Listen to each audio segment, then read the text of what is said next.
فروری 2026 کے آخر میں صورتحال اس وقت انتہائی سنگین ہو گئی جب امریکہ اور اسرائیل نے مشترکہ طور پر ایران کے خلاف ایک بڑے فوجی آپریشن کا آغاز کیا۔ اسے امریکہ نے آپریشن ایپک فیری اور اسرائیل نے رورنگ لائن کا نام دیا۔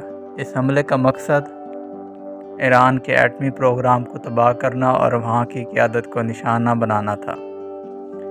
اسرائیل اور امریکہ کے فضائی حملوں کے جواب میں ایران نے سینکڑوں بیلسٹک میزائل اور ڈرونز اسرائیل اور خطے میں موجود امریکی فوجی اڈوں کی طرف روانہ کیے۔ ایران نے آبنائے ہرمز کو بھی بند کرنے کا اعلان کر دیا، جو عالمی تیل کی تجارت کے لیے ایک شاہ رخ کی حیثیت رکھتی ہے۔ اس وقت دنیا بھر میں تیل کی قیمتوں میں زبردست اضافہ دیکھنے میں آیا۔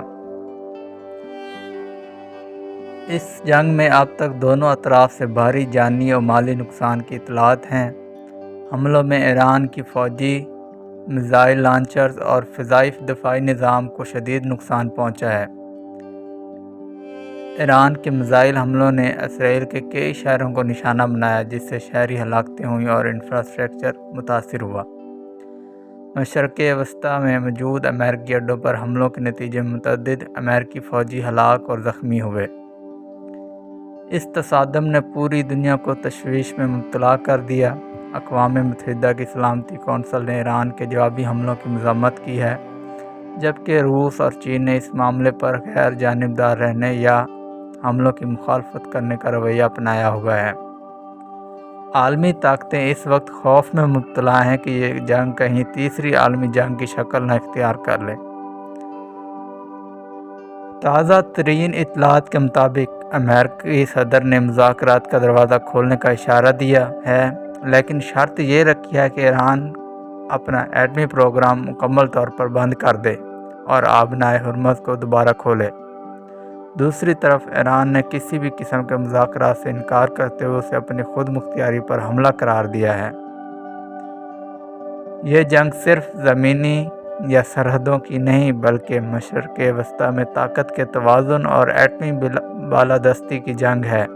اگر سفارتکاری کامیاب نہ ہوئی تو آنے والے دن پورے خطے اور عالمی معیشت کے لیے مزید تباہ کن ثابت ہو سکتے ہیں۔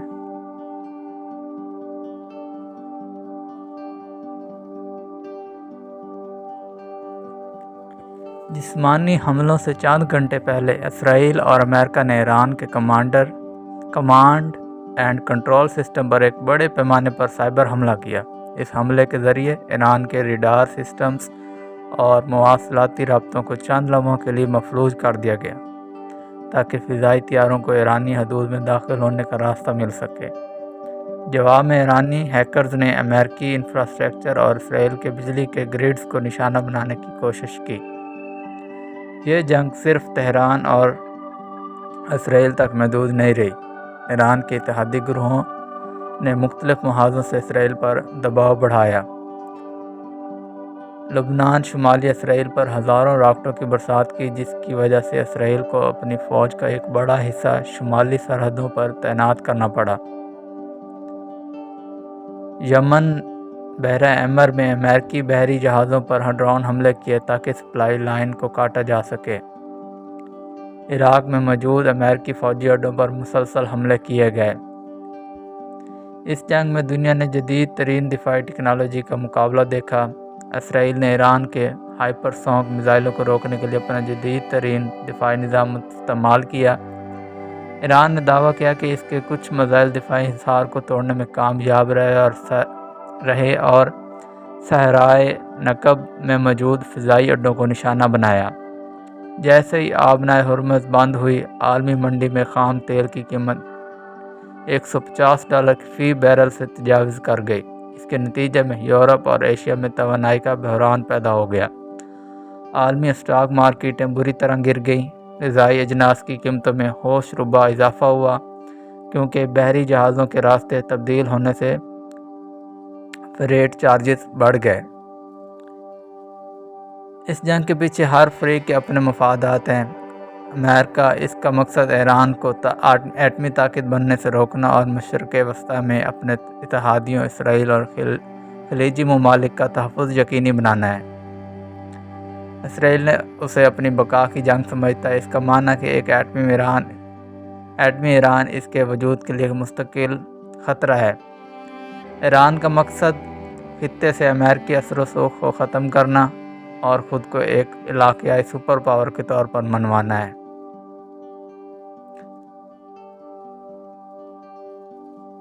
اب تک کی اس صورتحال یہ ظاہر کرتی ہے کہ کوئی بھی فریق پیچھے ہٹنے کو تیار نہیں ہے۔ روس نے ایران کو خفیہ طور پر انٹیلیجنس فراہم کرنے کی پیشکش کی ہے، جبکہ برطانیہ اور فرانس کھل کر امریکہ کے ساتھ کھڑے ہیں۔ دنیا ایک نازک موڑ پر ہے جہاں ایک چھوٹی سی غلطی ایٹمی تصادم کا پیش خیمہ بن سکتی ہے۔